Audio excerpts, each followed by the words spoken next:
I was 13 and I went down to, they had matinees at the old 930 Club. And the matinee was Marginal Man, their first show, The Faith, and Minor Threat. Amazing, wow. And I was like my first show that I ever went to. That? I wish I did.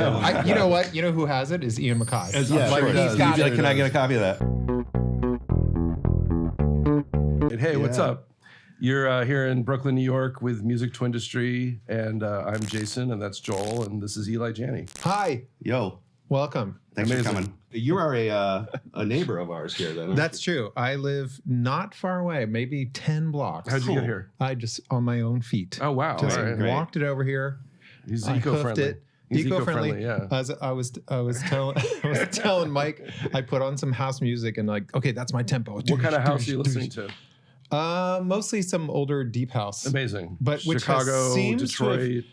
Like New York old school 90s deep house seems to have kind of come back. Yeah, it's never like gone away, really. I watched this Instagram post the other day from Strictly Rhythm. Yeah. And it was like, remember these jams from the 90s? And it's like, deep down inside, deep down inside. And like Bucketheads, like, these sounds fall into my mind. Yeah, totally. I'm glad we're having fun. Yeah. I'm like, so have you ever made any house music before? Oh, yeah, man. I was like, right towards the end of Broken's Voice, I was kind of like getting a little burnt out on rock music.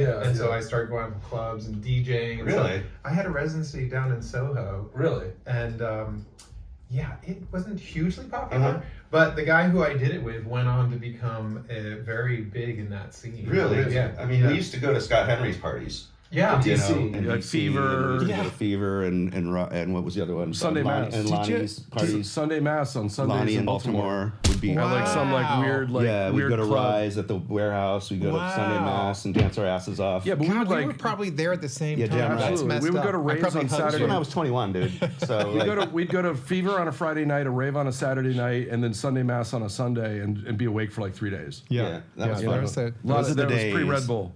I don't know how I did it. Things that worked really well, and I'm not going to say what they are. Yeah. No. No doubt. We don't endorse anything. That's wild. I didn't know you made any records like that. I was asking Jason outside. I'm like, so what don't I know about you? And it's like a ton. Well, no, I mean, here's the other thing is that at that time, like when Girls Against Boys was kind of at their peak in that late '90s, I did all kinds of remixes for people.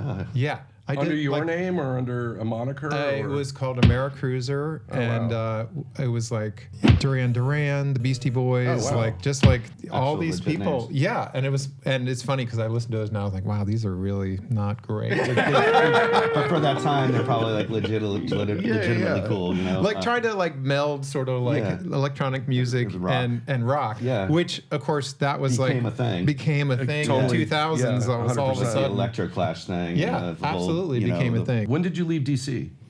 I moved up here in '91. Really? It's that long ago? No, I'm sorry, '92. 92, okay. Yeah, right at the beginning of '92. I moved to New York in '94 from Philly. And I joined you in '96. You really from did. Philly. From Philly, yeah. That's right. We're expats from Philly.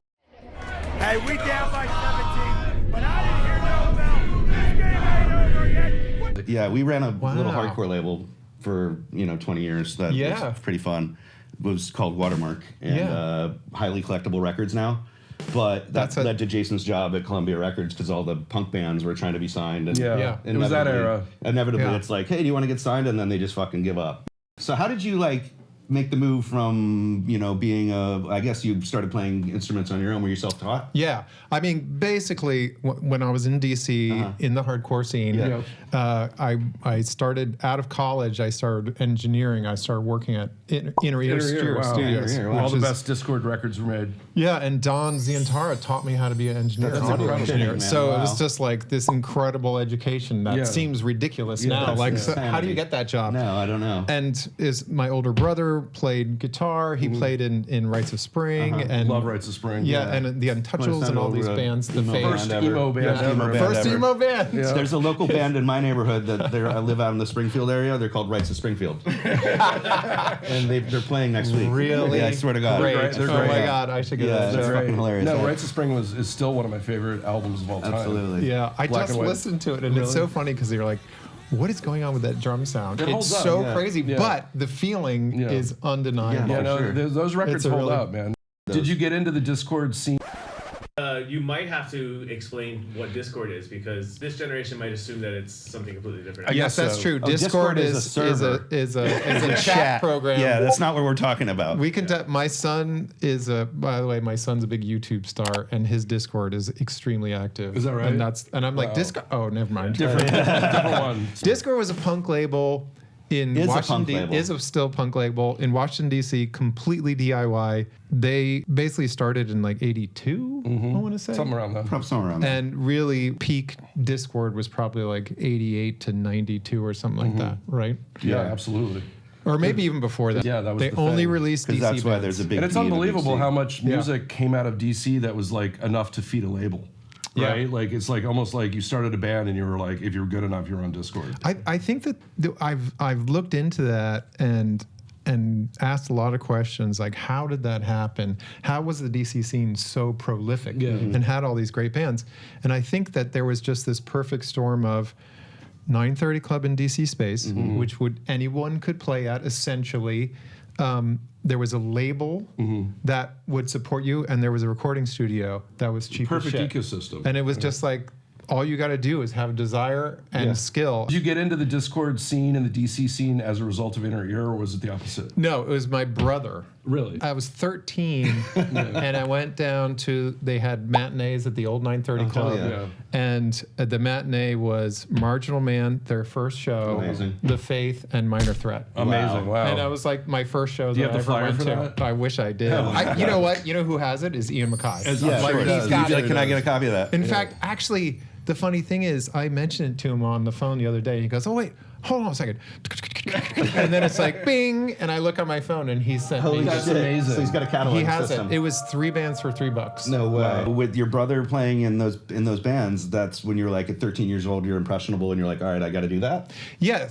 Well, what it taught me at that moment was that, up until that time, I was like listening to Styx. I was listening to whatever was on the radio and being fed to me. That's what I was listening to. Right. And then my brother was playing in bands, didn't really register. And then when I went to see that show, I was like, oh, because the gulf between like Styx and myself just seemed to be completely insurmountable. Yeah, totally. Yeah. And then How am I ever going to be Van Halen? Yeah,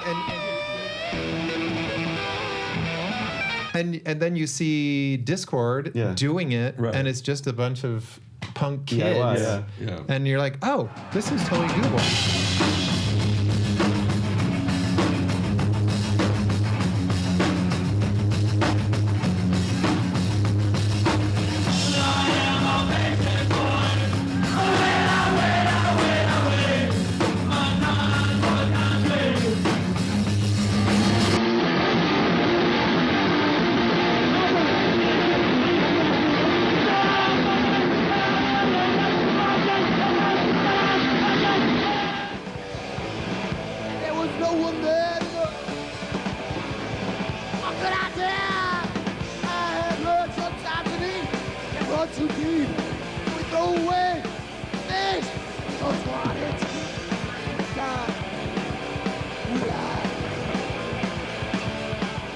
Now, but how did they do that? Yeah. Right, how did they record and stuff? And so I kind of got into recording. I was so recording bands in people's basement, just You have showing like up. the little 4-track and the other 4-track and bounce them between First the two. was just a freaking cassette deck Wow. and a couple of mics, Wow. and then I had the Now you have an 4-track, 8-track, and then you have double. that's exactly. You became a Bounce master of down drum ping-ponging. I worked a lot with that band Soulside, which was on Discord. Soulside, man. And I recorded and produced all their records, and then they started going on tour, and I went on tour with them and did sound like dude.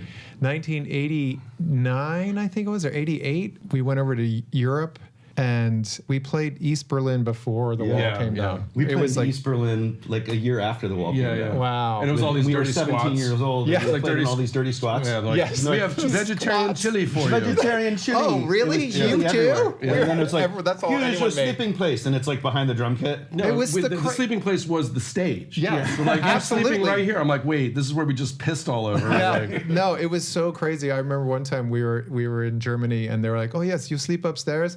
I'm okay.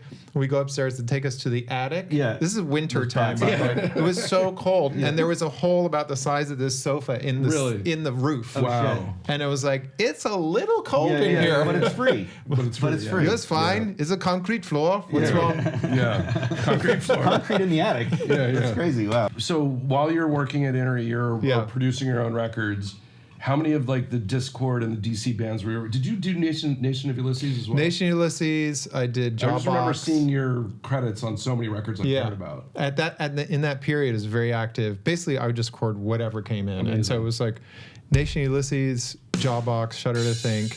Love Shudder to Think. Just also like all kinds of other weird side project bands. You know, just a bunch of bands. I mean, and then I worked. Basically, I started working for Ted Nicely. Okay. Nice. Don he's very smart and genius, but also a little bit mischievous. Okay. And he was like, I think you and Ted would work really well together. And Ted's very curmudgeonly. He's like, I don't want to change anything. And so Don did this thing where he said, just come in on Tuesday. Yeah. And I got a session with Ted. Okay. So I come in and meet Ted. He's like curmudgeonly. He's like, okay. And then Don's like, hey, I got to run to the store. He foisted you? I'm going to be back in a little while. And Ted's like, okay. And then he just left. But the funny thing is, by the end of the night, we were just having a great time. That's awesome. And I ended up working engineering for him. We went all over the world. What's his studio? He just worked out of Don's. Got it. Okay, yeah, but as a producer, he did quite well in that period, and we like went over to France and to England and made records all over. It was really fun. Man. Your story's incredible. It's kind of nuts. I remember we were working at Pink Floyd's studio over there in Reading, and we were living there. It was a 12th century manor house. And the recording studio was like no money spared for that place. It was like 72 channels of, I think it was a G series, or maybe it was E series, probably. It's like 20 feet long. And then it had 12 channels of Focusrite board, which I was like, so UK. Yeah. But that was nuts. And then that was, at that time, Reading Festival was happening. Really? And I was, grew up with Dave Grohl, so Nirvana was playing at that Reading Festival, and I was like, "Hey, man, can I come to the show?" He's like, "Yeah, come on over." And so we went to the show, and that was the show, the Nirvana show, the Reading Festival. That's so cool. They made the video. And you knew Dave from Scream, obviously, right? Yeah, I did a Scream record. Oh, amazing. The last Scream record. That is so cool, man. It's so nice to like hear all these stories. Yeah, like, it's good to know because I mean we're in our 50s now, right? And I don't know if it's lame to shred or not, but we just put out a 12-inch of our hardcore band on a German label. Yeah. And so we've got all these people going. Yeah, it was like stuff we recorded 30 years ago when we were like 17 and stuff. So. But now it's like, shit, we have an opportunity to go and tour Europe again. Yes. Because only people in Germany and Austria and Switzerland know about us. Yeah. Give a Holland. shit. That's great. You gotta do that. We're like, but we didn't know if like at 50 years old, are we going to look like too old to shred? Because the punk scene is only becoming old now, right? Yeah. Like, it's like, we've only seen like the elder generations of like the Sonic Youth that are no longer the youth. Yeah. And, but they're kind of all becoming old in front of our eyes, and they're still doing it. It's just maybe I'm like too tasteful to be like singing my anthems from when I was 17. Well, it's kind of funny because Girls Against Boys did a reunion tour a couple of years ago, and it was so fun because first of all, you walk out on stage and it's a sea of gray hair.